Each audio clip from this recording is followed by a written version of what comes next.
నమస్కారం n times కి స్వాగతం. హెడ్లైన్స్ చూద్దాం.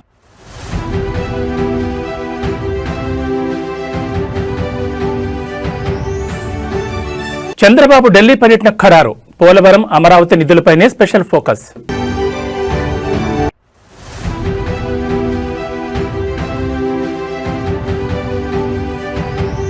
రేవంత్ రెడ్డి మెదక్కొచ్చేందుకు భయపడుతున్నాడు. దుబ్బాక ప్రచారంలో హరీష్ రావు.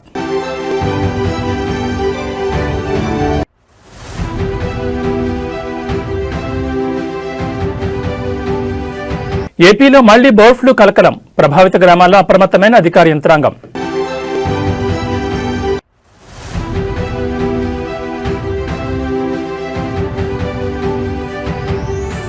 భారీగా పెరిగిన బంగారం, వెండి ధరలు. హడలెత్తిపోతున్న కొనుగోలుదారులు.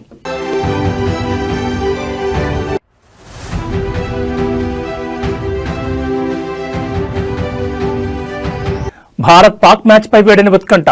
పీసీబీకి ఐసీసీ 24 గంటల గడువు. ఇక వివరాలు చూస్తే అభివృద్ధి పనులకు నిధుల సమీకరణ, ఆంధ్రప్రదేశ్ రాష్ట్ర ప్రయోజనాలే లక్ష్యంగా ఇవాళ సీఎం చంద్రబాబు హస్తనకు వెళ్తున్నారు. ఇవాళ రాత్రి 7:20 గన్నవరం విమానాశ్రయం నుంచి బయలుదేరి రాత్రి 9:35 ఢిల్లీ చేరుకుంటారు. రాత్రికి ఢిల్లీలోని వన్ జన్పద్ నివాసంలో ఆయన బస చేయనున్నారు. రేపు ఉదయం నుంచి కేంద్ర హోంమంత్రి అమిత్ షా, కేంద్ర ఆర్థిక మంత్రి నిర్మలా సీతారామన్, ఇతర కీలక శాఖల మంత్రులతో వరుస సమావేశాల్లో పాల్గొనున్నారు. అనంతరం పర్యటన ముగించుకుని రేపు రాత్రికి తిరిగి అమరావతి చేరుకుంటారు. ఈ పర్యటనలో సీఎం చంద్రబాబు ప్రధానంగా పోలవరం ప్రాజెక్టుకు పెండింగ్ లో ఉన్న బకాయిల విడుదల, పునరావాస ప్యాకేజీలు, కొత్త ప్రాజెక్టుల అనుమతులపై కేంద్ర జలశక్తి మంత్రి సిఆర్ పాటిల్తో చర్చించనున్నారు. ఇటీవల కేంద్ర బడ్జెట్లో రాష్ట్రానికి కేటాయించిన నిధుల విడుదల ప్రక్రియను వేగవంతం చేయడంపై డిస్కస్ చేయనున్నారు. రాజధాని అమరావతి నిర్మాణానికి సంబంధించిన ప్రపంచ బ్యాంకు రుణ ప్రక్రియ, కేంద్ర ప్రభుత్వం నుంచి అందాల్సిన వివిధ రకాల గ్రాంట్లపై దృష్టి సారించనున్నారు. ముఖ్యంగా అమిత్ షాతో భేటీలో రాష్ట్రంలోని తాజా రాజకీయ పరిణామాలు, స్వర్ణాంధ్ర 2047 విజన్, త్వరలో జరగబోయే ఇతర కీలక నిర్ణయాలపై చర్చించబోతున్నట్లుగా తెలుస్తోంది. ఇక ఫిబ్రవరి 16న మైక్రోసాఫ్ట్ వ్యవస్థాపకుడు బిల్ గేట్స్ ఏపీ పర్యటనకు రానున్న నేపథ్యంలో అందుకు సంబంధించిన సాంకేతిక ఇతర అంశాలను కూడా కేంద్ర ప్రభుత్వం దృష్టికి సీఎం చంద్రబాబు తీసుకెళ్లే అవకాశం ఉంది.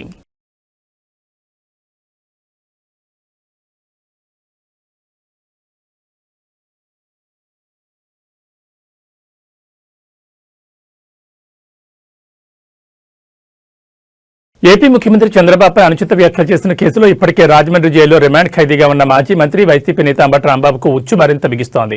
గత ఏడాది నవంబర్ 12న మెడికల్ కాలేజీల పీపీపీ విధానాన్ని నిరసిస్తూ ధర్నా చేసిన సమయంలో భారీ కేడ్లను తోసుకుంటూ పోలీసులతో ఆయన దురుసుగా ప్రవర్తించారు. దీనికి సంబంధించి పట్టాభిపురం పోలీస్ స్టేషన్లో అంబటిపై కేసు నమోదైంది. ఈ కేసుకు సంబంధించి అంబటిని విచారించేందుకు పట్టాభిపురం పీఎస్ పోలీసులు గుంటూరు కోర్టులో ఉన్న పీటీ వారెంట్ దాఖలు చేశారు. ఈ వారెంట్పై కోర్టు ఈ రోజు తీర్పును వెలువరించనుంది. అంబటిపై మరిన్ని కేసులు కూడా నమోదయ్యాయి. ఈ అన్ని కేసుల్లో ఆయనపై పీటీ వారెంట్లు దాఖలు చేసే అవకాశం ఉంది. మరోవైపు చంద్రబాబుపై వ్యాఖ్యల కేసులో గుంటూరు కోర్టులో అంబటి బెయిల్ పిటిషన్ వేశారు. ఈ పిటిషన్పై కూడా ఈ రోజు కోర్టులో విచారణ జరగనుంది. దీనికి తోడు Ambati police custody petition, Rajahmundry central జైల్లో అదనపు సౌకర్యాల కోసం వేసిన పిటిషన్లపై కూడా ఈ రోజు విచారణ జరగనుంది. అంబటికి సంబంధించిన 4 పిటిషన్లపై విచారణ ఉండడంతో ఆయనను రాజమండ్రి సెంట్రల్ జైలు నుంచి గుంటూరుకు తరలిస్తున్నారు.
రెండేళ్ల కాంగ్రెస్ పాలనలో అభివృద్ధి శూన్యమని మాజీ మంత్రి, డిప్యూటీ ఫ్లోర్ లీడర్ విమర్శించారు. 420 హామీలు ఇచ్చి ఒక్క హామీని అమలు చేయకుండా మోసం చేశారని మండిపడ్డారు. మహిళలకు ఫ్రీ బస్ ఇచ్చారు, కానీ రేవంత్ పాలన అంతా తుస్సి అని అన్నారు. మున్సిపల్ ఎన్నికల ప్రచారంలో భాగంగా సిద్దిపేట జిల్లా దుబ్బాక మున్సిపాలిటీలో హరీష్ రావు పర్యటించారు. చెల్లాపూర్ వార్డులో ఎమ్మెల్యే కొత్త ప్రభాకర్ రెడ్డితో కలిసి ప్రచారం నిర్వహించారు. ఈ సందర్భంగా హరీష్ రావు మాట్లాడుతూ మున్సిపల్ ఎన్నికల్లో కారు గుర్తుకు ఓటేసి గెలిపించాలని పిలుపునిచ్చారు. తెలంగాణను తెచ్చిన కేసీఆర్ ను రేవంత్ తిడుతున్నాడని హరీష్ రావు మండిపడ్డారు. తెలంగాణ రాష్ట్రం తెచ్చి అభివృద్ధి పథకాలు అమలు చేయడం కేసీఆర్ తప్ప అని ఆయన ప్రశ్నించారు. కేసీఆర్ ను తిడితే ఓట్లు రావని, పథకాలు అమలు చేస్తే వస్తాయని హితవు పలికారు. బూతులు మాట్లాడే రేవంత్ కు పోలింగ్ బూతులు బుద్ధి చెప్పాలని పిలుపునిచ్చారు. 15 ఆగస్టు కల్లా రుణమాఫీ పూర్తి చేస్తానని, దేవుళ్లపై రేవంత్ రెడ్డి ఒట్లు పెట్టండి అని హరీష్ రావు గుర్తు చేశారు. మెదక్ రావాలంటే రేవంత్ రెడ్డికి భయం పట్టుకుందని హరీష్ రావు అన్నారు. అన్ని జిల్లాలు తిరుగుతున్న రేవంత్ రెడ్డి ఉమ్మడి మెదక్ వచ్చేందుకు ముఖం లేదని విమర్శించారు. ఇక్కడ హరీష్ రావు ఉన్నాడని భయపడుతున్నాడని తెలిపారు. ఎన్నికల ముందు ఇచ్చిన హామీలు, గ్యారంటీలు, గారడీలపై మెదక్ ప్రజలు నిలదీస్తారని, ఇటువైపు చూడడం లేదని పేర్కొన్నారు. మెదక్ జిల్లాకు రాలే, అటటు తిరిగిండు. నిజామాబాద్ వేయిండు, కర్నార్ వేయిండు, ఈ పక్కపొంట వరంగల్ వేయిండు. మెదక్కు రమ్మంటే వస్తలేడు. ఈడ హరీష్ రావు ఉన్నాడు, ఈడ గెలిచేటట్లేదు. కాంగ్రెస్ వాళ్ళు రమ్మన్నారట మెదక్కు. రమ్మంటే రేవంత్ రెడ్డి మీ ముఖానికి ఒక్కటి కూడా గెలిచేటట్లేదు రా, వచ్చి నాయిచ్చేది పోతుంది, నేను రాను మెదక్ అన్నాడు. చుట్టూ తిరిగిడు తప్ప మెదక్కు రాలే. మెదక్ వచ్చే ముఖం లేదు రేవంత్ రెడ్డికి. మెదక్ వస్తే మా ఏడుపాయల అమ్మవారు ఊకుంటుందా? మా కొమరెల్లి మల్లన్న ఊకుంటాడా? నువ్వు దేవుణ్ణి ముఖ్యమంత్రి రేవంత్ రెడ్డిపై బీఆర్ఎస్ ఎమ్మెల్యే కేటీఆర్ చేసిన అనుచిత వ్యాఖ్యలను వరంగల్ పశ్చిమ ఎమ్మెల్యే నాయన్ రాజేందర్ రెడ్డి ఖండించారు. కబ్జా స్థలంలో కూర్చొని అవినీతి గురించి మాట్లాడడం సిగ్గుచేటని మండిపడ్డారు. జైలుకు వెళ్లే రోజులు దగ్గర పడడంతోనే ముఖ్యమంత్రిపై కేటీఆర్ అసహనం వ్యక్తం చేస్తున్నారని ఆరోపించారు.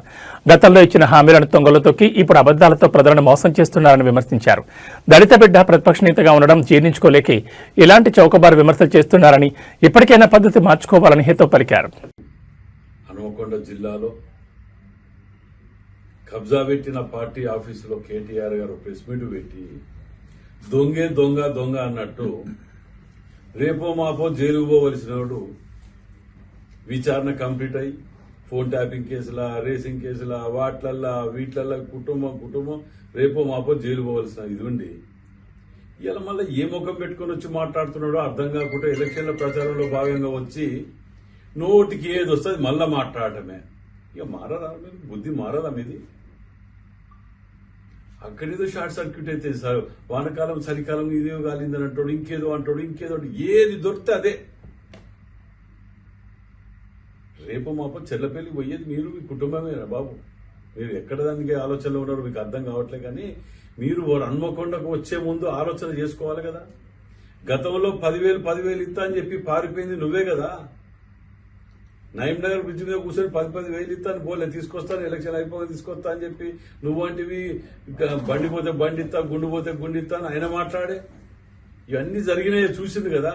మళ్ళీ ఏ ముఖం పెట్టుకుని వచ్చి హన్మకొండకు వచ్చి సర్వనాశనం చేసిన హన్మకొండకు వచ్చి 6 ముక్కలు చేసి ఆగమాగం చేసి 200 కోట్ల రూపాయల కబ్జా పెట్టిన కార్యాలయంలో దొంగల అడ్డా దొంగలు తిరిగా కూర్చొని మీరు మాట్లాడుకుంటే దానికి అర్థం లేదు, పద్ధం లేదు. మీరు చెయ్యని అరాచకం ఉన్నదా? తెలంగాణ రాజకీయాల్లో అధికార కాంగ్రెస్ మరియు ప్రతిపక్ష బీఆర్ఎస్ పార్టీల మధ్య మాటల యుద్ధం ముదిరి పాకాన పడింది. ముఖ్యమంత్రి రేవంత్ రెడ్డిపై బీఆర్ఎస్ వర్కింగ్ ప్రెసిడెంట్ కేటీఆర్ చేసిన పరుష వ్యాఖ్యలకు నిరసనగా కాంగ్రెస్ ఎమ్మెల్సీ అద్దంకి దయాకర్ తీవ్రస్థాయిలో విరుచుకుపడ్డారు. కేటీఆర్ అహంకారపూరితంగా మాట్లాడుతున్నారని, తెలంగాణ రాష్ట్రం ఎవరి సొత్తు కాదని ఆయన స్పష్టం చేశారు. రాజకీయాల్లో విమర్శలు సహజమే కానీ ఒక ముఖ్యమంత్రిని ఉద్దేశించి వ్యక్తిగత దోషాలకు దిగడం కేటీఆర్ స్థాయికి తగదని ఆయన హెచ్చరించారు. అద్దంకి దయాకర్ తన విమర్శల్లో కేటీఆర్ కుటుంబ రాజకీయాలను లక్ష్యంగా చేసుకున్నారు. తండ్రి కేసీఆర్ పేరు చెప్పుకుని రాజకీయం చేస్తున్న నీకు అంత అహంకారం ఎందుకు అని ఆయన ప్రశ్నించారు. తెలంగాణ రాష్ట్రం మీ కుటుంబ జాగీర్ కాదని, ప్రజలు మిమ్మల్ని తిరస్కరించిన విషయాన్ని గుర్తుంచుకోవాలని హితవు పలికారు. కేటీఆర్ తన సొంత పార్టీని తానే నాశనం చేసుకుంటున్నారని, అందుకే కాంగ్రెస్ పార్టీని వారిని పెద్దగా పట్టించుకోవడం లేదని ఎద్దేవా చేశారు. రాష్ట్రాభివృద్ధిలో బీఆర్ఎస్ పాత్ర కంటే విధ్వంసమే ఎక్కువగా ఉందని ఆయన మండిపడ్డారు. రాబోయే రోజుల్లో కేటీఆర్ తన భాషను మార్చుకోకపోతే ప్రజలే బుద్ధి చెప్తారని దయాకర్ హెచ్చరించారు. రాష్ట్రానికి పట్టిన శని మీరు అంటూ తీవ్రమైన పదజాలంతో ధ్వజమెత్తు పిచ్చి పిచ్చి మాటలు మాట్లాడితే చూస్తూ ఊరుకోమని హెచ్చరించారు. ముఖ్యమంత్రి రేవంత్ రెడ్డి తన పని తాను చేసుకుపోతుంటే ఓర్వలేక కేటీఆర్ ఎలాంటి వ్యాఖ్యలు చేస్తున్నారని విశ్లేషించారు. ఏమిరా కేటీఆర్, నువ్వెవడురా తెలంగాణకు? కేసీఆర్ అనేటోనికి పుట్టకపోతే నీ బతికేందిరా? ఎక్కడ నీ బతికెక్కడ? అయ్య సంపాదించిన దాంతో తూగుతూ బలుపెక్కి లంగా మాటలు లఫూట్ మాటలు మాట్లాడుకుంటా వేధవా తలకాయమనున్నాదిరా నీకు? హౌలే చిల్లరగాళ్ళ కంటే ఆవారగాళ్ళ కంటే బజారుగాళ్ళ కంటే దిగజారి మాట్లాడుతున్న దరిద్రుడా నువ్వు. ఈ తెలంగాణకు పట్టిన దరిద్రం నీ వల్లనే మీ అయ్య మొత్తం ఎక్కడికి పోయిపోయిండో చూడు. కేసీఆర్ ఇట్లాంటివన్నీ కానీ తెలంగాణ మీదకి వదిలేస్తుంది దరిద్రుని. ఇట్లాంటి పనికిరాని సన్నాసిగాన్ని కానీ నువ్వు నష్టపోతివి, తెలంగాణను దోచుకుంటట్టు చేస్తే మళ్ళా ఏమిటికని వదులుతున్నావు వీన్ని తెలంగాణ ప్రజల మీదకి. వీడు ఏది రోకుసోకుండాడు, వీడు మాట్లాడితే వీడు పెద్ద ఏదో పొడింగిలాగా మాట్లాడతాడు కేటీఆర్ గారు. అసలు ఎవడరా నువ్వు తెలంగాణకు? తెలంగాణ ఉద్యమం మొదలైన రోజు ఏడున్నావు? తెలంగాణ ఉద్యమంలో కేసీఆర్ని వెనక గుంజాలని లాగిన దరిద్రుడు నువ్వు. మళ్ళేదో మొదలుకొస్తుందని చెప్పి అయ్యతో చీడగూరి ఇలా 17 సంవత్సరాల నుంచి తెలంగాణలో ఎమ్మెల్యేగా మంత్రిగా తూగి మొత్తం తెలంగాణను దోచుకొని ఎవరితో కలిసి ఉన్నావు నువ్వు? నీ బతికేంటిది? మొత్తం లంగ పనులు చేసుకుంటా, దొంగ పనులు చేసుకుంటా, ఫోన్ ట్యాపింగ్లు చేసుకుంటా. అసలు కనీసం తెలంగాణ గడ్డ మీద కాదు, ఈ భూమి మీద కూడా ఉండే పరిస్థితి లేదు నీకు అసలు. ఇట్లాంటి ఫాల్తు గాడి అలా తెలంగాణకు ప్రతిపక్ష నాయకుని కొడుకైంది. ఆ ప్రతిపక్ష నాయకుడు అంటే ఆయనకు నోరు ఉండదు. అప్పుడేమో తెగ్గ పొడింగి మాటలు మాట్లాడతాడు. అధికారం పోగానే జూప్ చప్ మళ్ళీ చిల్లరగాళ్ళను బయటికి వెళ్ళగలుగుతాడు. ఖమ్మం జిల్లాలో సాగునీటి కోసం రైతన్నలు రోడ్డెక్కారు. కొనిజర్ల మండలం గుబ్బగుర్తి వద్ద రహదారిపై రాస్తారోకు దిగారు. సాగునీరు లేకపోవడంతో పంటలు ఎండిపోతున్నాయని వెంటనే సాగునీటిని అందించి పంటలను కాపాడాలని డిమాండ్ చేశారు. నాగార్జున సాగర్ నుంచి అధికారులు నీళ్లు విడుదల చేయకపోవడంతో తమ మొక్కజొన్న పంటలు ఎండిపోతున్నాయని ఈ సందర్భంగా రైతన్నలు ఆందోళన వ్యక్తం చేశారు. దీనిపై స్థానిక నాయకులను కలిసినా పట్టించుకోవడం లేదన్నారు. దీనికి నిరసనగానే ఏస్కూరు పల్లిపాడు రహదారిపై రైతన్నలు ఆందోళన దిగారు. రైతుల ఆందోళనతో రహదారిపై భారీగా ట్రాఫిక్ జామ్ అయింది. వాహనాలు ఎక్కడికక్కడ నిలిచిపోయాయి.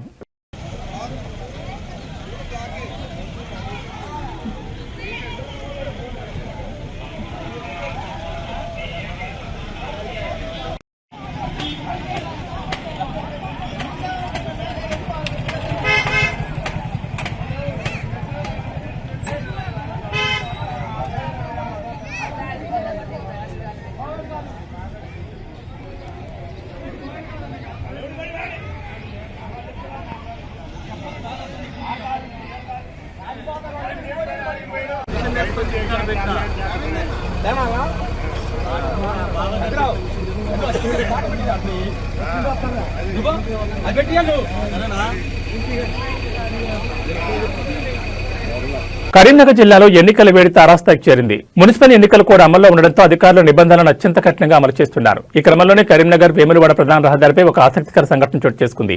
సామాన్యులే కాదు, చట్టం ముందు మంత్రుడైనా సరే సమానులే అని పోలీసులు నిరూపించారు. రాష్ట్ర మంత్రులు తుమ్మల నాగేశ్వరరావు మరియు పొన్నం ప్రభాకర్ ప్రచార నిమిత్తం వేములవాడ వైపు వెళ్తుండగా కరీంనగర్ శివార్లో తనిఖీలు నిర్వహిస్తున్న పోలీసులు వారి కాన్వాయ్ని అడ్డుకున్నారు. మున్సిపల్ ఎన్నికల కోడ్ అమల్లో ఉన్న నేపథ్యంలో ఎలక్షన్ ఫ్లయింగ్ స్క్వాడ్ మరియు స్థానిక పోలీసులు ప్రతి వాహనాన్ని క్షుణ్ణంగా తనిఖీ చేస్తున్నారు. మంత్రుల వాహనాలను తెలిసినప్పటికీ నిబంధనల ప్రకారం పోలీసులు వెనక్కి తగ్గలేదు. వాహనాల డిక్కీలను, లోపల ఉన్న బ్యాగులను క్షుణ్ణంగా సోదా చేశారు. అయితే ఈ తనిఖీలకు మంత్రులు తుమ్మల నాగేశ్వరరావు, పొన్నం ప్రభాకర్ ఇద్దరు పూర్తి స్థాయిలో సహకరించడం విశేషం.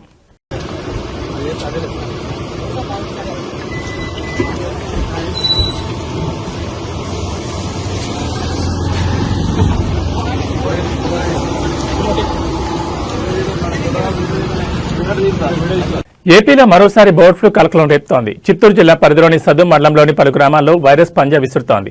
వైరస్ కారణంగా కోళ్ల ఫారాల్లో గత వారం రోజులుగా కోళ్లు ఉన్నట్టుండి చనిపోతున్నాయి. దీంతో ఇప్పటికే దాదాపు 28,000 కోళ్లు మృతి చెందాయి. వైరస్ తీవ్రత ఎక్కువగా ఉండడంతో ఇతర ప్రాంతాలకు వ్యాపించకుండా 3 కోళ్ల ఫారాలను రెవెన్యూ అధికారులు సీజ్ చేశారు.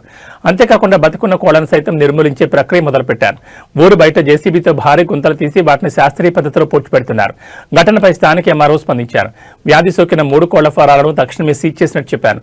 ప్రజలు ఆ ప్రాంతాలకు వెళ్లకుండా ఆంక్షలు విధించినట్టు తెలిపారు. ప్రజారోగ్యం దృష్టిలో ఉంచుకుని ఈ చర్యలు చేపట్టినట్లు తెలిపారు. అంతేకాకుండా కోళ్ల వ్యర్థాలు ఎక్కడ పారేయొద్దని సూచించారు.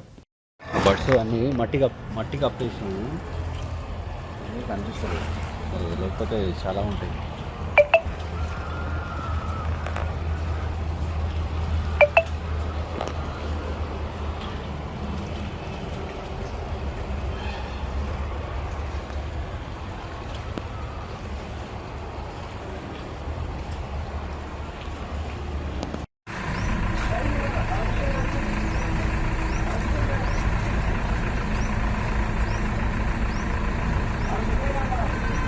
Ready sir. గేట్ పెట్టించేసి అది రాగానే గేట్ పెట్టేసాను. సార్ వాళ్ళ గేట్ చూసాము.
ప్రముఖ పుణ్యక్షేత్రం జ్యోతిర్లింగం అష్టాదశ శక్తిపీఠం ఒకే చోట ఉన్న ప్రసిద్ధ క్షేత్రమైన శ్రీశైలంలో భక్తుల రద్దీ భారీగా పెరిగింది.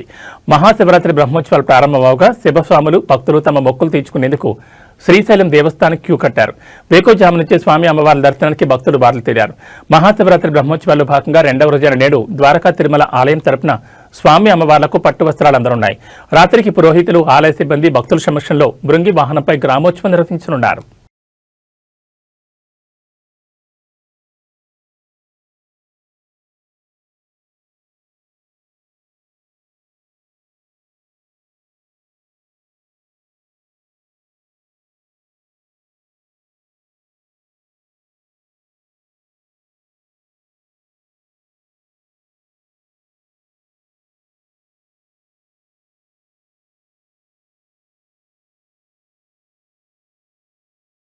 కొమరంభీం ఆసిఫాబాద్ జిల్లా అటవీ ప్రాంతాల్లో మరోసారి మావోయిస్టుల కదలికలు తీవ్ర కలకలం రేపుతున్నాయి. పొరుగు రాష్ట్రమైన మహారాష్ట్రలోని గడ్చిరోలి ప్రాంతాల నుంచి ఓ మావోయిస్టు దళం జిల్లాలోకి ప్రవేశించినట్లుగా నిఘా వర్గాలకు సమాచారం అందింది.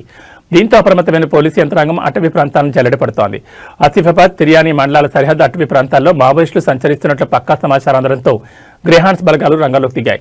డోర్లీ, పంగిడి మాదారం అటవీ ప్రాంతంలో గాలింపు చర్యలు చేపట్టగా మావోయిస్టులకు సంబంధించిన కిట్ బ్యాగ్లు, ఇతర సామగ్రిని బలగాలు గుర్తించాయి. పోలీసులు రాకను గమనించిన దళ సభ్యులు దట్టమైన అడవుల్లోకి తప్పించుకున్నట్లుగా అనుమానిస్తున్నారు. గ్రేహాన్స్ బలగాలతో పాటు స్థానిక పోలీసులు, స్పెషల్ పార్టీ బృందాలు సంయుక్తంగా కోమింగ్ నిర్వహిస్తున్నాయి. మహారాష్ట్ర, తెలంగాణ సరిహద్దులోని చెక్పోస్టుల వద్ద వాహన తనిఖీలను కఠినతరం చేశారు. కొత్త వ్యక్తులు లేదా అనుమానితులు కనిపిస్తే వెంటనే సమాచారం ఇవ్వాలని ప్రజలకు సూచించారు. తిర్యానీ మండల పరిధిలోని మారమూల గిరిజన గ్రామాల్లో పోలీసులు పర్యటిస్తూ ప్రజలను అప్రమత్తం చేస్తున్నారు. మావోయిస్టులకు ఎలాంటి సహకారం అందించొద్దని కోరుతున్నారు. ఆపరేషన్ కగార్లో భాగంగా కేంద్ర ప్రభుత్వం నిర్దేశించుకున్న టార్గెట్ సమీపిస్తున్న తరుణంలో సరిహద్దు ప్రాంతాల్లో ఎప్పుడైనా ఎదురుకాల్పులు జరిగే అవకాశం ఉందని స్థానిక ప్రజలు బిక్కుబిక్కుమంటూ కాలం గడుపుతున్నారు.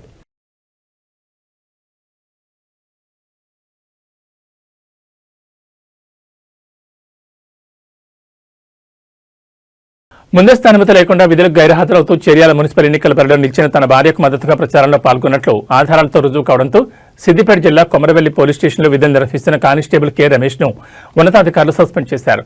విధి నిర్వహణలో నిర్లక్ష్యం వహించడం, పోలీస్ ప్రవర్తన నియమాలను ఉల్లంఘించడం వంటి కారణాలతో ఈ చర్య తీసుకున్నట్లు సిపి సాధన రష్మి పెరుమాళ్ పేర్కొన్నారు. ఈ విషయం తెలిసిన వెంటనే రమేష్ భార్య చర్యాల 2వ వార్డు బీఆర్ఎస్ అభ్యర్థి కమలాపురం గీతాంజలి నిరసన దిగారు. స్థానిక అంబేద్కర్ విగ్రహానికి వినతిపత్రం సమర్పించిన ఆమె అక్కడే బైఠాయించి ఆందోళన చేపట్టారు. ఈ సందర్భంగా గీతాంజలి మాట్లాడుతూ తమ ప్రత్యర్థికి ఓటమి భయం ఉండడంతో అధికార బలాన్ని ఉపయోగించి తన భర్తను సస్పెండ్ చేయించారని ఆరోపించారు. తాను నామినేషన్ దాఖలు చేసినప్పటి నుంచి ఎన్నో ప్రలోభాలు చూపించి పోటీ నుంచి తప్పించేందుకు ప్రయత్నించారని, అంగీకరించకపోవడంతో చివరికి ఇలా కక్ష సాధించారని ఆమె విమర్శించారు.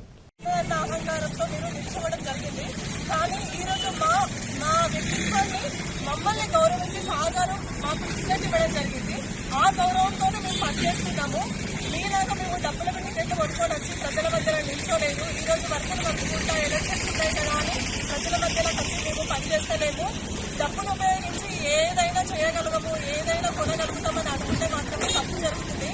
ఎందుకంటే ప్రజలు అనేది మన పైన విశ్వాసం ఉంటే గెలుపోవటంలో అనేది వాళ్ళు నిర్ణయిస్తారు. ఈ రోజు నా భర్తను మీరు నిర్దాక్షిణ్యంగా విధుల నుంచి సస్పెండ్ చేసినప్పటికీ కూడా మేము ఎంత బాధలకు లోనవుతున్నాము. ఈ రోజు ఇద్దరు ఆడబిడ్డల పొట్ట మీద కొట్టి మీరు మా ఉసురు మోసుకోవడం అనేది జరుగుతున్నది. అది కరెక్ట్ కాదు. మీకు ఏదైనా దమ్ము ధైర్యం ఉంటే మీరు మీకున్న సంఘాన్ని ఉపయోగించుకొని ప్రజల మధ్యలో మీకున్న మంచి మానవత్వంతో గెలిచి నిరూపించుకోరి. అంతేగాని ఇట్లాంటి వికృత చేష్టలకు పాల్పడి మమ్మల్ని ఏదో చేయాలనుకుంటే మాత్రమో అది సాధ్యం కాదు.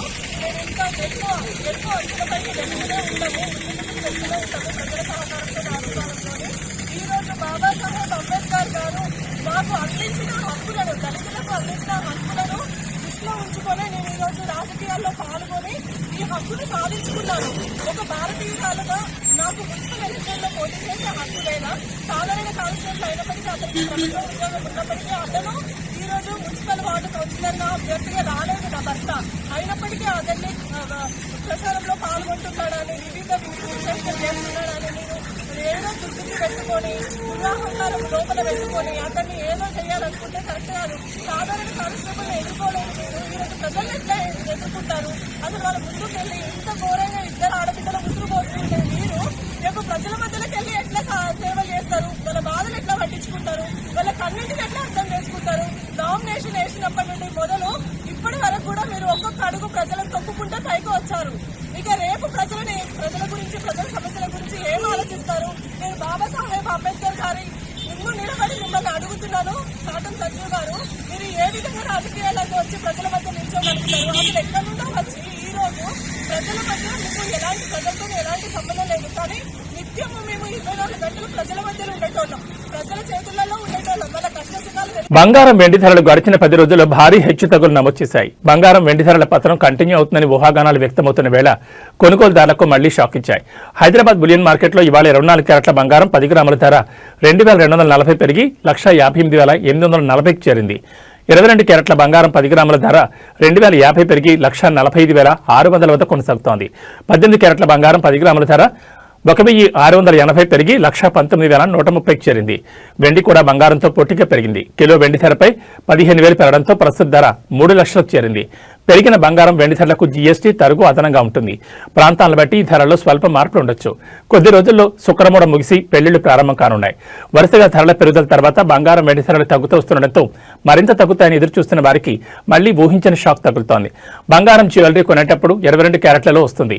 దాని ప్రకారం చూస్తే ఫిబ్రవరి 7, 9 తేదీల్లో 22 క్యారెట్ల బంగారం 10 గ్రాముల ధర 4,700 పెరిగింది. ఫిబ్రవరి 6న 10 గ్రాముల రేటు 1,40,900 ఉంటే నేటికి దాదాపు 5,000 పెరిగింది. ఇది కొనుగోలుదారులకు లాస్ అని చెప్పాలి. బంగారం ధర ఇంకా తగ్గుతుందని ఎదురు చూడకుండా ఇప్పుడే కొనుగోలు చేయడం మంచిదని, మార్కెట్లు ఎప్పుడు ఎలా ఉంటాయో అంచనా వేయడం కష్టమని నిపుణులు చెప్తున్నారు.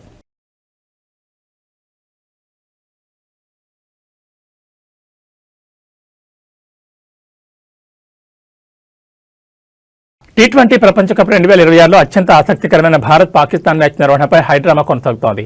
ఫిబ్రవరి 15న కొలంబో వేదికగా జరగాల్సిన ఈ హై వోల్టేజ్ మ్యాచ్పై పాకిస్తాన్ క్రికెట్ బోర్డు చేస్తున్న పట్టుబిడ్డంతో ఇప్పుడు బంతి ఐసీసీ కోర్టులోకి చేరింది. ఈ వివాదాన్ని పరిష్కరించేందుకు ICC deputy chairman Imran Khawaja ఆదివారం లాహోర్కు చేరుకుని పీసీబీ చైర్మన్ మొహసిన్ నఖ్వీతో సుదీర్ఘంగా చర్చలు జరిపారు. ఈ భేటీలో బంగ్లాదేశ్ క్రికెట్ బోర్డు ప్రతినిధి అమీనుల్ ఇస్లాం బుల్బుల్ కూడా పాల్గొనడం ప్రాధాన్యం సంతరించుకుంది. బంగ్లాదేశ్కు మద్దతుగా తాము భారత్తో ఆడబోమని ప్రకటించిన పాక్ను ఒప్పించేందుకు ఐసీసీ ముమ్మర ప్రయత్నాలు చేస్తోంది. భారత్తో మ్యాచ్ ఆడాలంటే తాము కోరిన డిమాండ్లకు అంగీకరించాలని ఏసీబీ ఐసీసీ ముందు ప్రతిపాదనలు ఉంచినట్లుగా తెలుస్తోంది. భారత్లో పర్యటించేందుకు నిరాకరించిన బంగ్లాదేశ్ను టోర్నీ నుంచి తొలగించినందున వారికి తగిన ఆర్థిక నష్టపరిహారం చెల్లించాలని డిమాండ్ చేశారు. అదేవిధంగా బంగ్లాదేశ్ జట్టు ఆడకపోయినా వారికి దక్కాల్సిన పార్టిసిపేషన్ ఫీజును అందజేయాలని పేర్కొన్నారు. రాబోయే కాలంలో జరిగే ఐసీసీ మెగా ఈవెంట్లను పాకిస్తాన్లో నిర్వహించేందుకు స్పష్టమైన హామీ ఇవ్వాలని కోరినట్టుగా తెలుస్తోంది. భారత్ పాకిస్తాన్ మ్యాచ్ అంశంపై 24 గంటల్లోపు తుది నిర్ణయం చెప్పాలని ఐసీసీ పీసీబీని ఆదేశించింది. ఒకవేళ మ్యాచ్ను బహిష్కరిస్తే పాకిస్తాన్కు దక్కాల్సిన వార్షిక నిధులపై కోత విధించడంతో పాటు భారీ జరిమానాలు విధిస్తామని ఐసీసీ హెచ్చరించినట్టుగా తెలుస్తోంది. దీనిపై పీసీబీ తమ ప్రధానితో చర్చించి తుది ప్రకటన చేసే అవకాశం ఉంది. మరోవైపు శ్రీలంక క్రికెట్ బోర్డు కూడా ఈ మ్యాచ్ నిర్వహణపై ఆతగా ఉంది. భారత్ పాక్ మ్యాచ్ రద్దయితే తమకు భారీగా ఆదాయం తగ్గుతుందని ఆందోళన వ్యక్తం చేస్తోంది.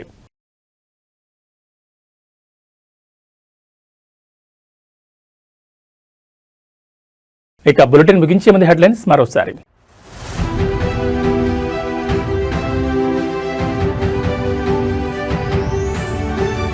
చంద్రబాబు ఢిల్లీ పర్యటన ఖరారు. పోలవరం, అమరావతి నిధులపైనే స్పెషల్ ఫోకస్.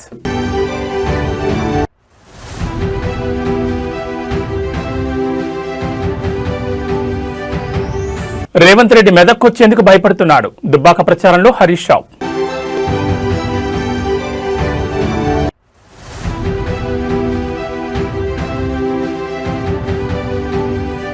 ఏపీలో మళ్లీ బర్డ్ ఫ్లూ కలకలం, ప్రభావిత గ్రామాల్లో అప్రమత్తమైన అధికార యంత్రాంగం.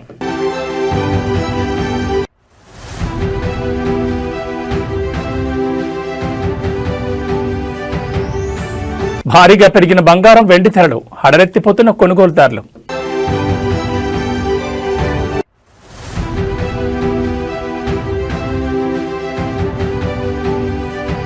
భారత్ పాక్ మ్యాచ్ పై వేడిన ఉత్కంఠ, పీసీబీకి ఐసీసీ 24 గంటల గడువు. ఇవి బులెటిన్ విశేషాలు. నమస్కారం.